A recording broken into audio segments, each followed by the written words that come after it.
favor. Take your hand and place it over your chest. Do you feel that pounding? Feel that powerful muscle? That energy? Feel that life?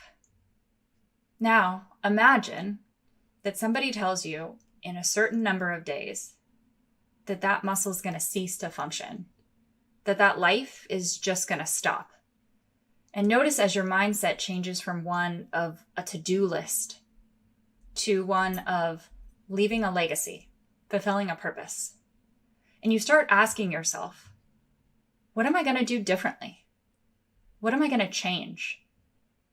What am I going to commit to now that I have this information? And what am I going to stop doing? If you knew that that thing in your chest was going to burn out, what would you do so that you didn't burn out?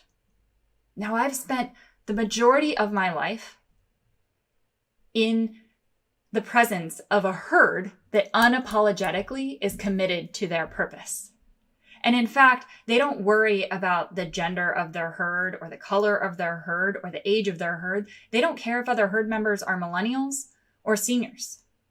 They're just committed to fulfilling their purpose and to fulfilling that higher purpose. And I'm going to share with you more about them in a little bit. But first, I want to be honest with you because I was the one who was receiving that news.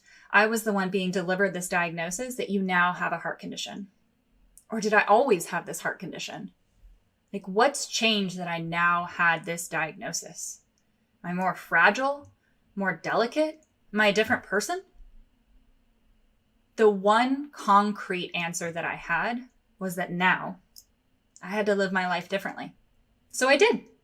I lived my life differently by moving to China and becoming a professional stunt woman. I lived my life differently by giving birth to two of the most beautiful and brilliant babies on the face of this planet.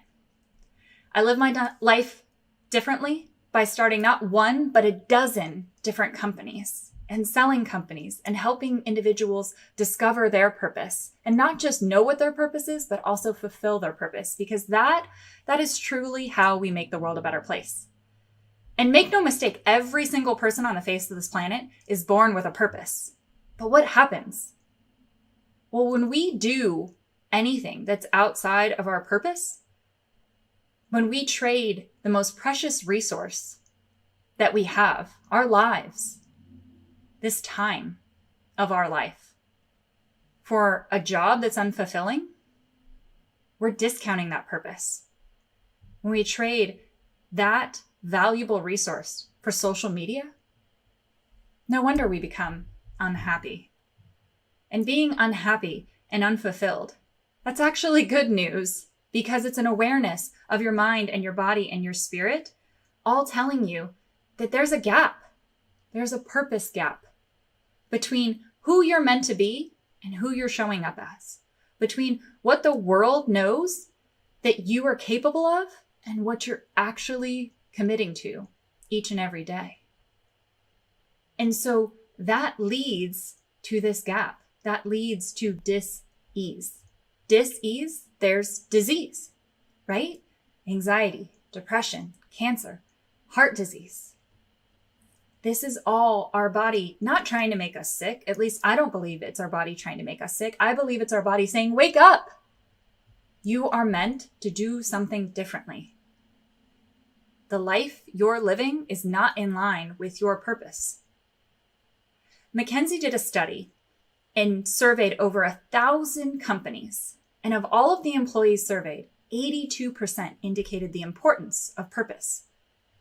And in that same survey, only 42%, less than half of the same employees surveyed, indicated that what they did each and every day at their job, that their company's stated purpose actually had any kind of effect.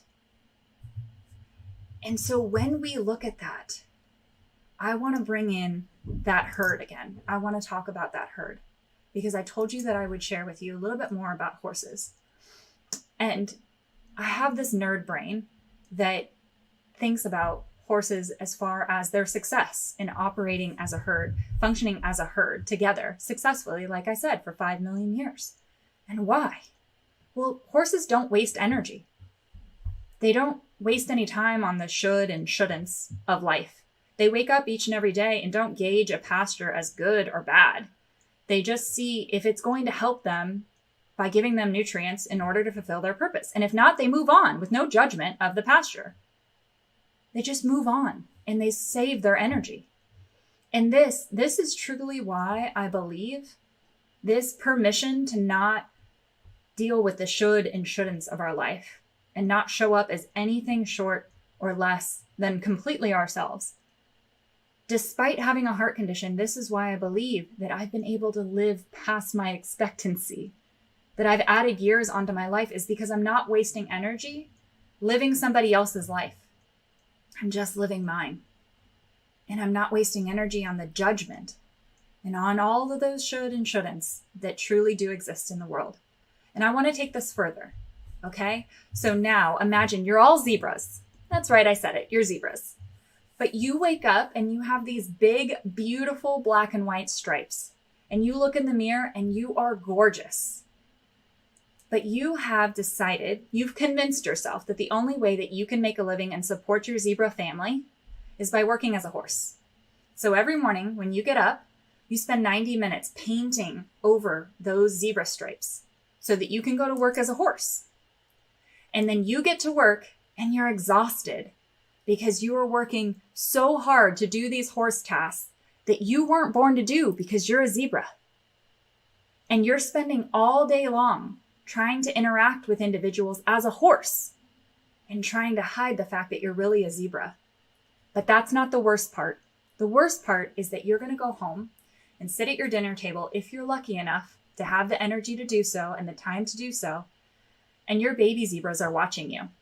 And they're asking, should we hide our stripes? Is there something bad about being a zebra?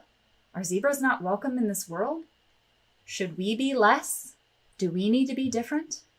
And this happens generation after generation after generation. But not anymore, because this has to stop.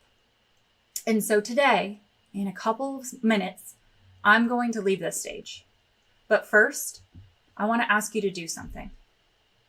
I'm going to ask you to fill in 2 blanks. We're going to make it super easy for you. And I would invite you to turn to the person next to you. If there's not a person next to you, then text your answers.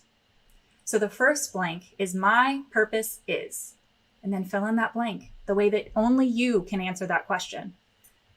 And the second question is, I make the world a better place by, and then fill in that blank.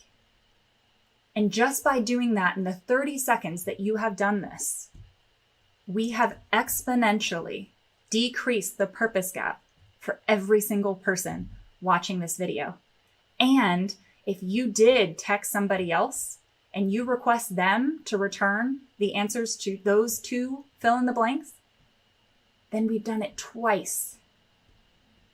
So that I have to thank you for, because you have now made the world a better place. You've decreased that purpose gap. And for that, we want to thank you. Thanks for